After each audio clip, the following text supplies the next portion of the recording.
What's up, everybody? It's Matt from deWiz. I'm heading over to my local indoor facility, and today we're going to walk you through how you can use the DistWedges mode in your everyday practice. We're going to walk you through setting up your gears and what a typical 15-20 minutes of wedge work looks like with deWiz. We'll see you inside. All right, guys, so I'm back after my practice session. The music inside a 5-iron was a bit loud today, so to avoid potentially having this video taken off of YouTube, what we're going to do is look back at my practice session. I'm going to walk and talk you through what I'm doing, how to navigate the deWiz app, and how to set up your DistWedges mode. Let's hop in to the practice, and the first thing that we want to do is establish our gears. So I'm going to put the app in discovery mode, and I'm going to identify what my full swing length of backswing is with a gap wedge. So I'm going to take 4 or 5 swings.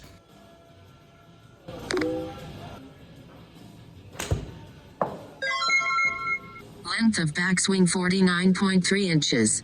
As you can see here, I'm really not paying any attention to the numbers. I'm not looking at the phone afterwards. I have the audio feedback set to give me my length of backswing number, and I'm just going to identify what that typical backswing length is for a full wedge. 48.3. So I can see here I am kind of ranging between 46, 46.7. 47, 48 inches on that backswing length. And when I've taken a couple of swings, gathered that baseline, I'm going to exit out of the discovery session, and I'm going to get my insights that pop up to give me my average length of backswing, which was 47.5 inches. So in the deWiz app, I'm going to go to practice and learn. I'm going to go to DistWedges, and to set up my gears, we like to live by the rule of 8s. So we're going to gap our gears by 8 inches or 20 centimeters if you're working in centimeters. So my full swing was 47.5 inches. My gears are going to be 47.5, 39.5, 31.5, and 23.5. I'm going to set the DistWedge mode to manual, and I'm going to work on gear 1. I'm going to start with gear 1, my shortest backswing. Target 23.6 inches.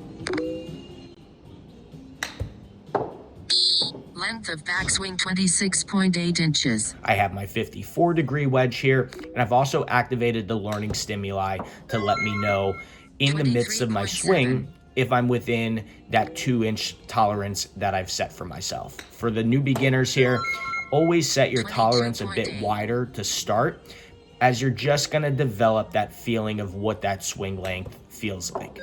So now I've done a few swings with gear 1, and I'm going to go back into the DistWedge mode, and now I'm going to work on gear 2. Target 31.5 inches.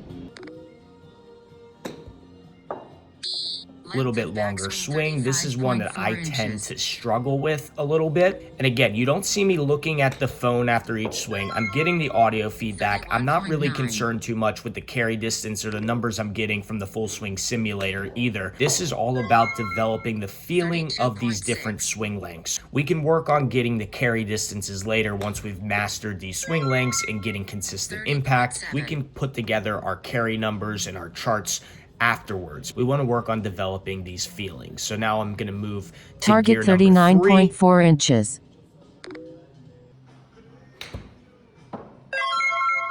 $40.2.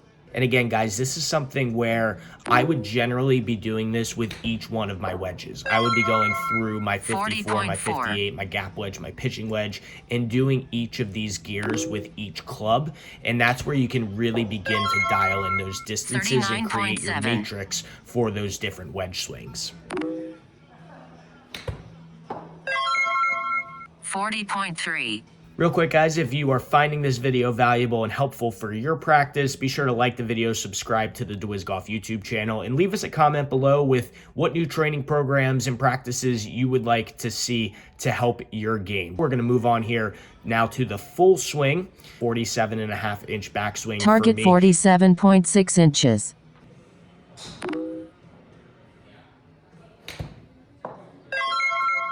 $47.7. Typically, my full swing with a mid-long iron or my driver is going to be in the 52, 53-inch range. I don't like swinging that long with a wedge, and that's going to be pretty standard across the board. You're going to find that your full swing with a wedge is going to be a bit shorter than your full swing with your other irons and your other clubs.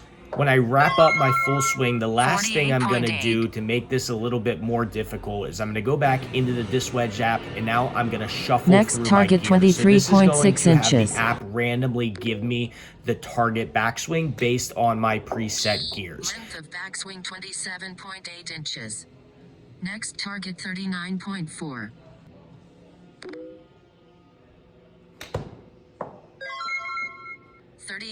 It's really easy to get into a Next rhythm target, when you're just working on the 31.5. same gear over and over again. But now as we introduce the interval practicing and you're going from full 33.9. swing to gear 1 Next to gear target, 3 back to gear 1, 47.6. it makes it a lot more difficult. As you can see here, I go through a stretch where I think I missed 5 or 6 of these in a 43.6. row.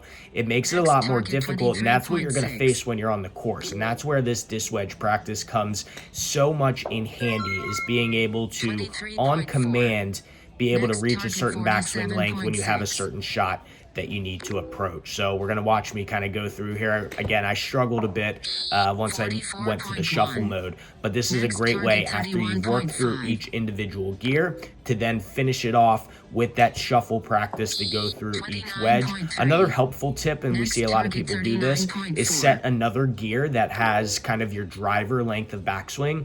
And when that comes up, you're going to put your wedge away, you're going to pull out your driver, 36.8. and that's going to help Next simulate target, what you're going to 23.6 actually be inches. doing on the course. Length of backswing 22.9 inches. All right, guys, I finished with a good one there. Hope you found this video helpful. If you did, make sure to like, subscribe, and leave a comment down below. Let us know what other training programs and practice routines you want to see in the future. Thanks for watching, and good luck with your game.